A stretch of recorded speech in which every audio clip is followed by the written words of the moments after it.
Frequency Podcast Network. Stories that matter, podcasts that resonate. When I looked at pictures of Jasper, Alberta this week, like so many of you, I was at a loss for words.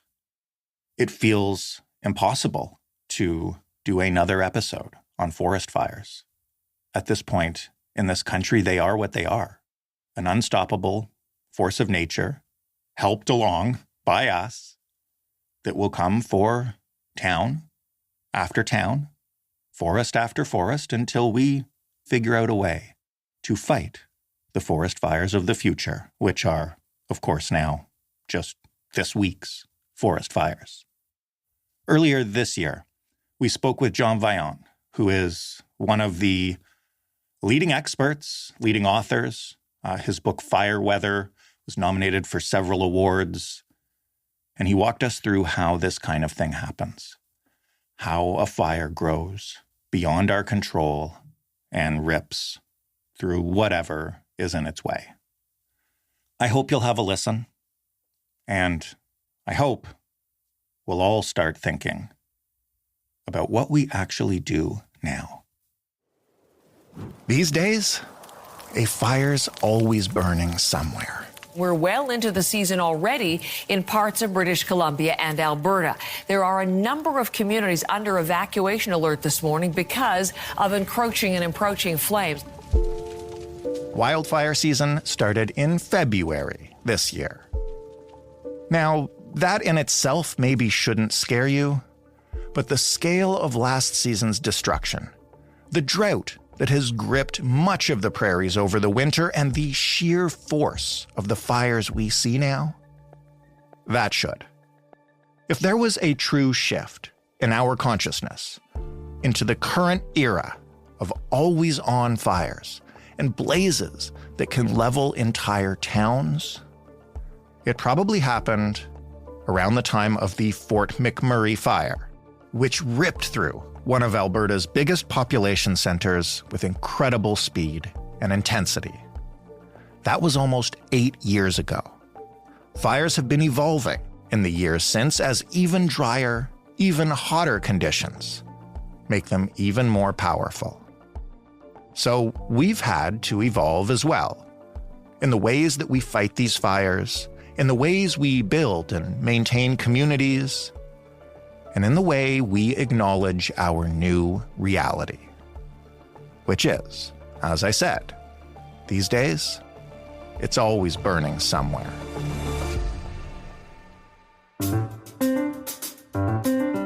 I'm Jordan Heath Rawlings. This is The Big Story. Vaillant is an American-Canadian writer and journalist. His work has appeared in The New Yorker, The Atlantic, National Geographic, and many other places. But we're talking to him today because of his acclaimed book, released last year, Fire Weather, The Making of a Beast. Hey, John. Hello, Jordan. For those who don't recall it, maybe you can quickly take us back to the Fort McMurray fire that you wrote your book about. When did it become clear as the fire developed that this one was different? Well, it really happened all in one afternoon. On May 3rd, Canadians were going about their business when their news feed was suddenly taken over by images of Fort McMurray completely shrouded in smoke, to the point that you could not see what was going on anywhere. And if you pulled up high enough, you could see cars streaming like ants down Highway 63, heading south and north, out from under this smoke cloud. And nobody knew literally for days what was really going on under there. They just knew that some portion of the city was on fire, that people were evacuating as fast as they could, but nobody really knew who was left in there or how much of the city was left. It was a time of great uncertainty. And it was really shocking because this wasn't, little old Slave Lake or Enterprise, two other towns that have been burned over. This was really, for Alberta, a major city. It's the fourth largest city in the subarctic, completely overtaken by fire. And that was a shock to the Canadian system for sure. Was it the speed or the intensity or the way it kind of ate up the town? Like, what was it that was so shocking afterwards when we looked back at it? Speed is a big factor. I coined a term in fire weather, 21st century fire. And I call it that because it has different characteristics than we got used to in the 20th century. And one of the signal differences between 21st century fire and fires of the past is the extraordinary speed with which modern fire moves. For several days, people in Fort McMurray were looking at this big plume, actually several plumes, on their horizon. And that is nothing new in May in Fort McMurray. May is fire season up there, and plumes are a common sight on the horizon. But to go into your shower with a plume on the horizon and come out of your shower with your friend telling you to pack up everything you have and evacuate immediately because the next neighborhood over is on fire, that's new. And that's what happened. And that's how a lot of people in Fort McMurray found out they had to evacuate. And so the totality of it, the size of it, a lot of people don't know because people sort of think about this in a Canadian context, but the Fort McMurray fire drove the largest, most rapid evacuation due to wildfire in modern times. That's a global marker.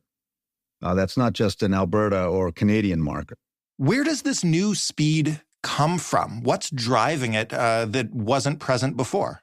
We're learning a lot about fire that we didn't know and frankly didn't want to know. I think of these moments that we're in right now as a series of invisible thresholds, and we're crossing it with sea ice, we're crossing it with sea temperature, we're crossing it with fire behavior.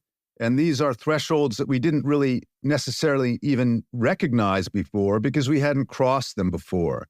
But what we found in Fort McMurray was on the day of the fire and the days preceding and following the fire, because the fire actually burnt inside Fort McMurray for many days, arguably weeks, depending on how you want to measure it. The temperature was in the 30s, and we're talking about the subarctic here. It was around 33 Celsius on May 3rd, 2016, but more significant in a way was the relative humidity, which was 11%. And normally we don't think about humidity. In Toronto, you think, well, it's a hot and humid day, but otherwise it doesn't really come up. But who notices humidity acutely is fire. And 11% humidity, struck me as pretty low, but, what do I know about humidity? And so I started looking around to find places in the world where 11% humidity was a normal level. Well, it turns out you have to go to Death Valley in Southern California in the month of July to find an average relative humidity of 11%. So now you have something that is as dry as Death Valley and effectively as hot as Southern California. It's 33 Celsius, except this is the boreal forest, which is already a historically, naturally flammable ecosystem. And now you've cranked up the heat and cranked down the humidity. And what that does is enlarge the space for ignition, for speed, for intensity, and for temperature.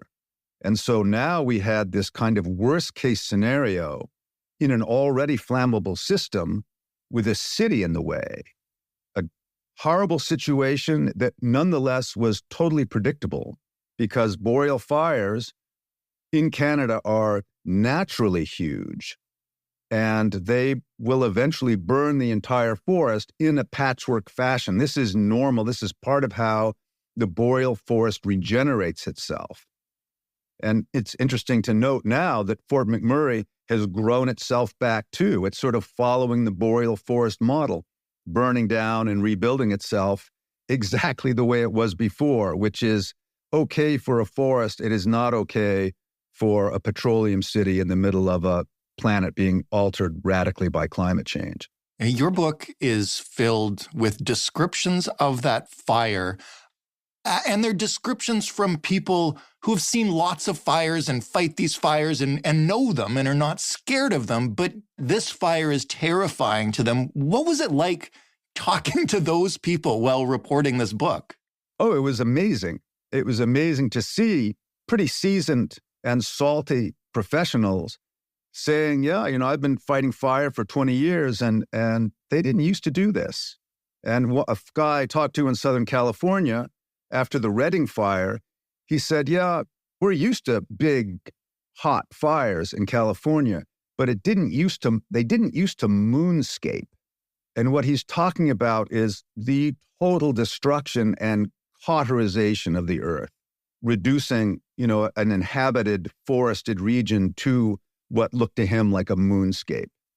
And likewise, we're sadly much more familiar with it now, but when those first images of the annihilated neighborhoods of Fort McMurray began emerging, most of us hadn't seen anything like that before. That was really quite a new vision. And if you think about it, a lot of the most famous destructive fires that we're familiar with now, the terrible fires that burned through Australia, a lot of the really bad fires that have burnt across California, Oregon, Washington, Chile, Greece, Spain, Portugal, all of those were post-2016. So our eyes weren't familiar with the idea of a neighborhood that had been absolutely flattened. That's a different kind of energy. And the heat coming out of the fire that entered Fort McMurray and took it over was about 500 Celsius. And that is hotter than the planet Venus. Wow. There's nothing on planet Venus. And it's amazing to think that these neighborhoods where children were playing were within the space of an hour transformed into a completely unlivable planet. As these fires have grown in intensity and speed and everything else you describe, have our firefighting techniques evolved and changed with them to battle them more effectively? Like, I guess, this is a push and pull here. Are we catching up? No. I talked to firefighters in Fort Mac and California and elsewhere, and one of the things they told me was one of the indicators of 21st century fire, in their words, is the firefighting operation turns into a life-saving operation. In other words, the fire is simply too big and too hot to combat. And so these firefighters who are trained to fight fire are not able to do so. And all they can do now is try to get as many people out alive as possible. In your book, you describe a WUI or a WUI, and maybe explain to us what that is and how screwed we are from that perspective. Well, I don't think we're screwed. The WUI, the wildland-urban interface, is the place where the built environment butts up against the forest. And that's about 50% of Canadian communities, about 30% of American communities are, one way or another in the WUI. And, in my view, the west end of Vancouver qualifies as the WUI because Stanley Park is right there at their doorstep. And if Stanley Park catches on fire, a whole lot of energy is going to be coming into the neighborhoods of the west end of Vancouver. But, most people think of the WUI as rural communities, which, are abundant all over Canada. And that is where a lot of big fire comes from. And what we need to do now is kind of renegotiate our relationship to fire, because it is capable of things now that it didn't used to be, except under really exceptional circumstances. Now it's capable of those things every summer.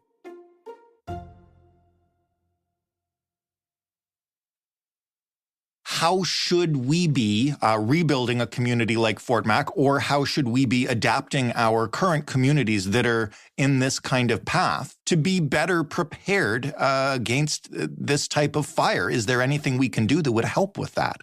There are things we can do, and I don't believe Fort McMurray is doing them. I mean, Fort McMurray is a really anomalous case. That is a city in climate denial, in a province in climate denial. These are people who will not discuss it. And so they rebuilt Fort McMurray in its old image, but bigger. So it could very easily burn again exactly the same way that it did the first time. Fort McMurray appeared on May 2nd to be inviolable. It has the Athabasca River. That's half a kilometer wide. It has huge transmission corridors, pipeline corridors. It's got a superhighway. It has all these natural and unnatural fire breaks built in, And it does not matter now because the embers will transcend any barrier you can put up.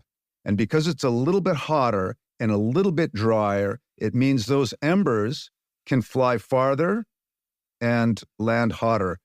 There's a lot of low-hanging fruit that we can pick as far as hardening our communities against the intrusion of a wildfire. And Canada has a nationwide program called Fire Smart, which operates through local fire departments. And these folks will come to your cul-de-sac, come to your backyard, and look around and help you figure out how to make your property less flammable, how to make your community less flammable. And I am fully convinced that every community can reduce its potential flammability by double-digit percentages, no matter where they are. We can't have 100% fireproofness, but we can reduce the risk a lot more than it is right now. So, I feel pretty optimistic about that, despite the fact that, we're in for another humdinger of a fire season. We could easily have a redux of 2023. That was also going to be my next question, which is, when you saw earlier this year that fire season had been declared officially started, I believe it was in late February, what was your reaction? My reaction was, people seem to be paying attention.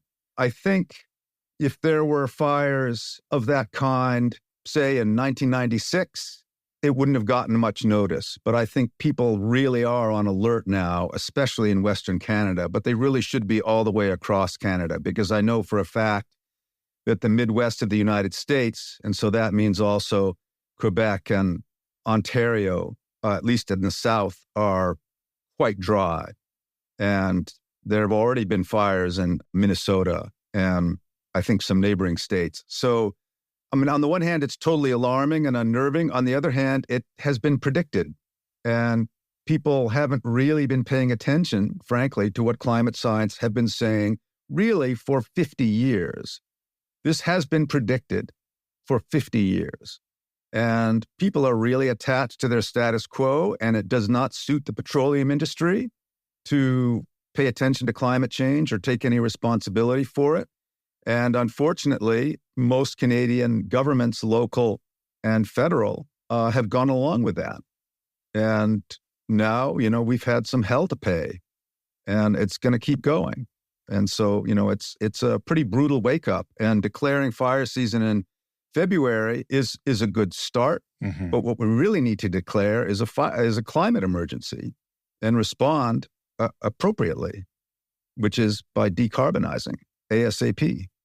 When you say we could be in for a repeat of last year in terms of a fire season, how predictable is fire season anymore? Like, based on what you've seen now, I know there are fires burning on many places in the country, already. Believe somebody pointed out to me that some of the ones from last year never really went out. How much can we predict right now about what this summer will look like? I think we can make a really educated guess just by looking at temperature trends, which are going relentlessly upward. In fact, 2023 took a big jump. We're really, Jordan, in a new regime now. If you look at any indicator of climate distress, sea surface temperatures, north and south, Antarctic ice loss, alpine glacier loss in Europe, air temperature, all of these are jumping into new extremes. They're not trending gently, they're actually lurching upward. And 2023 was a pivotal year. And unfortunately, Canada kind of led the way. We haven't yet talked about pyrocumulonimbus fire systems, but these are these enormous fire systems that big fires are able to generate that function almost like hurricanes. They turn counterclockwise in the northern hemisphere. They rise up through the stratosphere. They generate their own lightning. They generate their own hail. They can actually perpetuate the fire for as long as the fuel holds out. And these used to be a real anomaly. In fact, they typically occur over volcanoes historically. That's where you see them, the black cloud with the lightning in it. Now, that's happening over wildfires. And that, again, is relatively new. It was not unheard of in the 20th century, but it is now a feature of big fires in the 21st century. And Canada, last season, 2023, generated 142 pyrocumulonimbus fire systems. And that is unheard of and unknown in all of human history. That's what happened last year, and things are only getting warmer. El Nino is finally wrapping itself up. It's usually a 2-year cycle. The second year is often more intense. This is the second year of it. While it's officially ended, its impacts in terms of drying and warming have not. They kind of ripple onward. So there's every reason to suppose and every reason to prepare for a very vigorous fire season across the country. The last thing I want to ask about is one of the things that I really took away from your book and the interviews you conduct is about failures of imagination in terms of what a fire can do versus what it's expected to do and what the climate might do, and then the reality that we saw.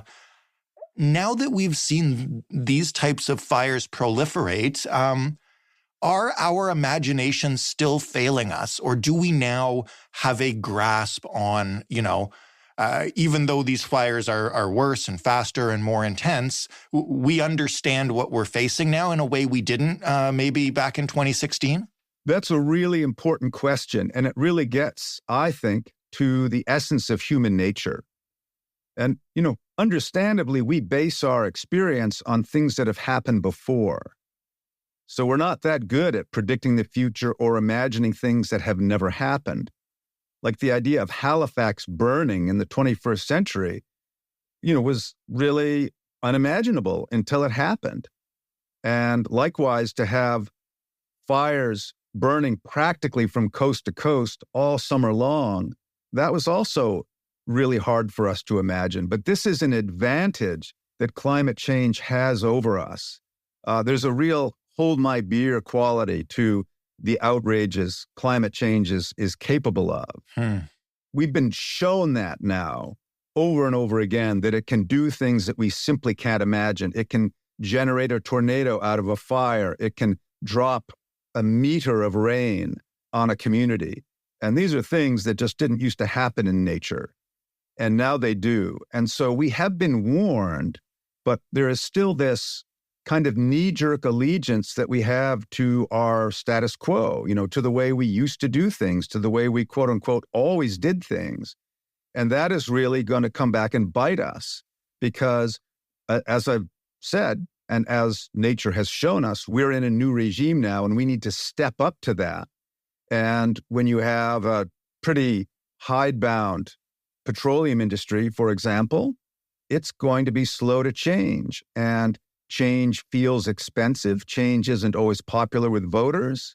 You look at the slogans of the American right, which is "Make America Great Again," which means basically go backwards. Go backwards to a world that frankly never existed and never will exist now. So we really have to go forward. And forward means including this new possibility of a more flammable Canada and adapting accordingly. And it's something we're fully capable of doing, but it's going to require meaningful buy-in at the local level and at the federal level. John, thank you so much for this, and thank you for the book. I really enjoyed it. Enjoyed it might be too strong a word, but I felt it profoundly. So thank you. Thanks, Jordan, and everybody. I really appreciate your interest. John Vaillant, writer and journalist, author of Fire Weather, The Making of a Beast. It is seriously a great book. That was The Big Story, and you can find more of our podcasts at thebigstorypodcast.ca. Don't forget to check out yesterday's episode, the first episode of Pay Dirt, the inside story of Ontario's Greenbelt scandal. It is a new type of thing we're doing on this show. We hope you love it. If you want to send us feedback about that or any other little thing that's on your mind, you can send us an email. hello@thebigstorypodcast.ca is where to send that. And you can call and leave a voicemail. The number is 416-935-5935. The Big Story is in every single podcast player, and it's on every single smart speaker, even the ones in your car. Just tell them to play the Big Story podcast. Thanks for listening. I'm Jordan Heath Rawlings. We'll talk tomorrow.